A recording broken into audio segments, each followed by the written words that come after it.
seen doctors who are good writers. I've seen lawyers who are good.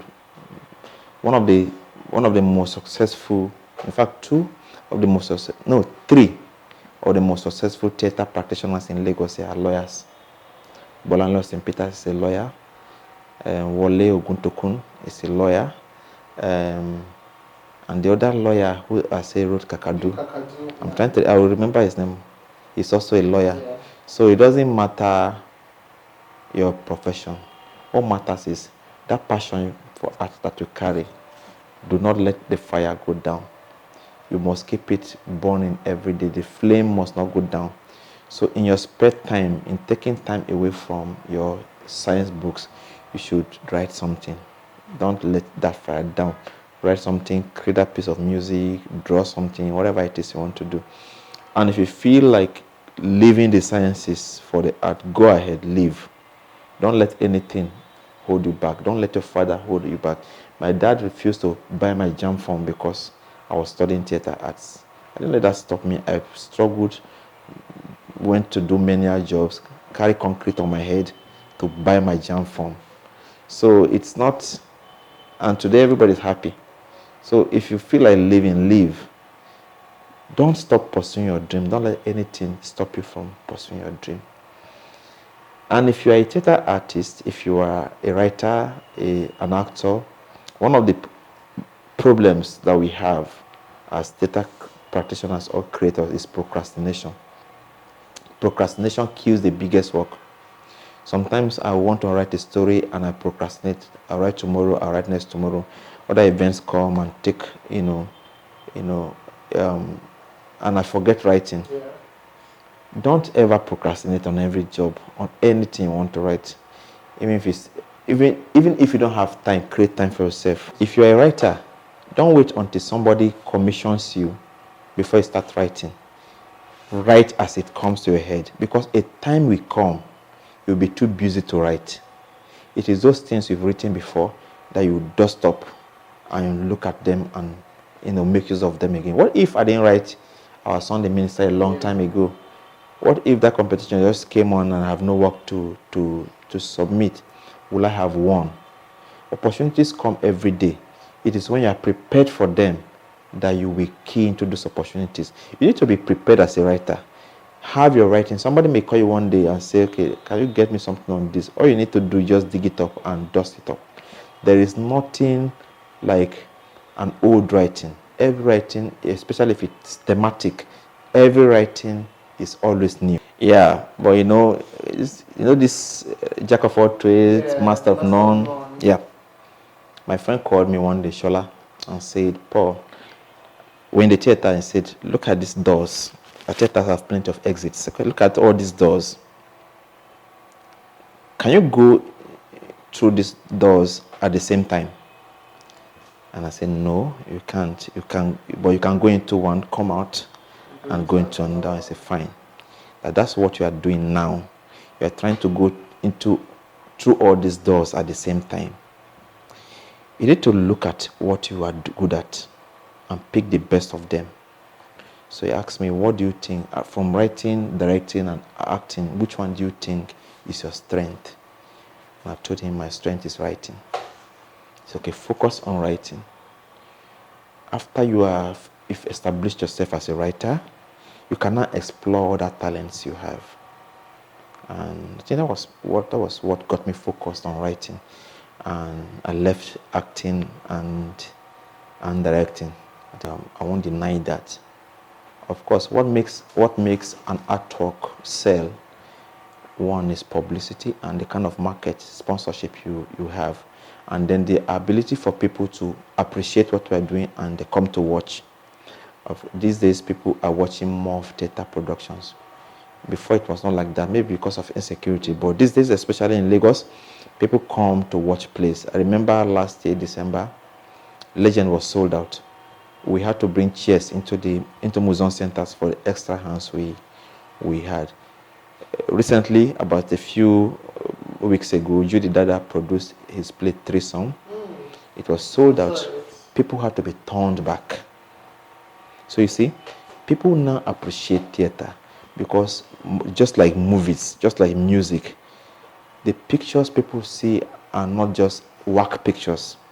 People now see audience now see practitioners who are professional, who take their craft seriously. They now see people who want to tell genuine stories. So when you do something and it's good, people appreciate it. It's natural. So I see a future where more and more sponsors will start looking for a theater production to sponsor. It's coming. These days, banks are going around theater houses asking practitioners, okay, can we do something together? It's because they now see value in what you're producing. There's value, big value in the theater, and it's going to be sustained. But as practitioners, we also need to, apart from doing what we are doing, we need to also take our guild seriously. We need to take our structure seriously, because no matter how much money you get from the theater, if there's no structure, solid structure that will help you keep floating, you come crashing down. So we as practitioners need to take our guild seriously. Are you a writer? Try and be in a writers guild. Are you an actor? Try and belong to any of these guilds that will help you climb this big mountain that is called theater. I know it's not going to be easy, but I really, really believe that there will never be a time in this country where the theater industry will go to sleep again. All right. So if there's something I kind of realized when you started talking, it's that your plays kind of have a thing to do with passing a message. Yeah. I remember you had mentioned during the course of this interview that the first one was about HIV and AIDS, and I did say it, but I knew it's definitely something that has to do with sensitization. Yeah. Probably something about stigma or something. Yeah. And then you also mentioned about the minister and how it is about society today. So is this a conscious thing you do? Try to ensure that whatever you're writing has a piece of like an element of how do I put it, like what is happening today because this is we're in a country where HIV rates are skyrocketing almost every year. So do you try to ensure that your stories like factor a current trend and then pass a message subtly or directly or indirectly into for me, writing is not about writing something. Writing is about writing something. So if my play cannot right a wrong, then I don't have any business writing. So yes, it's conscious. It's a conscious act. For me, my play must address a problem, must interrogate, must investigate an issue. So when I write, I have that at the back of my mind. Whether people are laughing or people are engrossed in the beauty of the theatrics, at the end, there must be a message that you must take home. Because if there's no message, what are we doing in the theater? Yeah. All right. So what do you think is the role of theater and arts in the society today? Generally, especially for African populations, is there any other any integral thing that theater and arts could even be doing more generally today?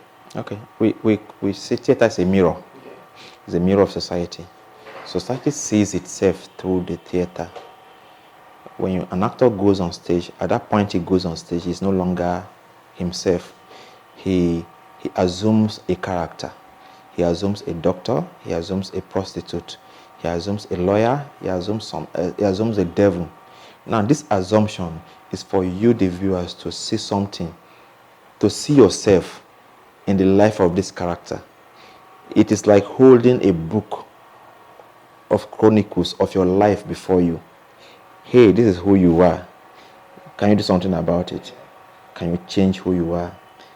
Hey, there's a better life to what you are living now. Can you aspire towards it? So at that point that you see a piece of theater, whether it's drama or a dance drama or music, once you see a piece of theater that tells you a message and that message is absorbed by you, at that point theater is doing its work. Theater is like a traffic warden that gives you the direction you should go. If there is no theater, if there is no art that gives a direction for us to go, there will be chaos. We can't live giving directions to society to sciences alone.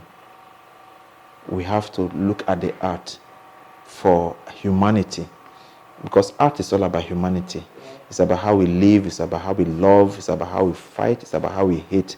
At the end, it's how we relate with each other as people. And that's the beauty of writing. In writing, you look at the conflict, because without conflict, there's no art. Without conflict, there's no writing. So you look at the conflict, look at how people relate to each other. Conflict can be good, conflict can be bad. So you look at... Okay. Conflict can be good and conflict can be bad. Like I say, in doing a piece of... Okay. In creating a work of art, you try to look at the conflict, because conflict for me is the beauty of every work of art, especially drama. Without conflict, there's no drama. Without conflict, whatever you are seeing is just a piece of theater. So when you see people conflicting, conflict can be good, it can be bad. When you see them conflicting, what they are trying to do basically is trying to understand each other, trying to relate with each other. So when you see two people conflicting, is relationship. Sometimes this relationship ends good and sometimes it ends bad. But as a viewer, as a patron of the art, you learn from these things people put on stage, and at the end you use it to build a better life for yourself. Correct. Yeah. So do you have any views on theater and politics? Okay. Every politician should go to the theater. That's what I think, because there is no place that politics plays out like in the theater. In the struggle for space to perform, in the piece that you put on stage, in trying to compete. Theater is all about politics. In fact, I think theater artists make better politicians. One, you can talk. You know how to convince your people, because you come from that background where you put up a persona that is not your own.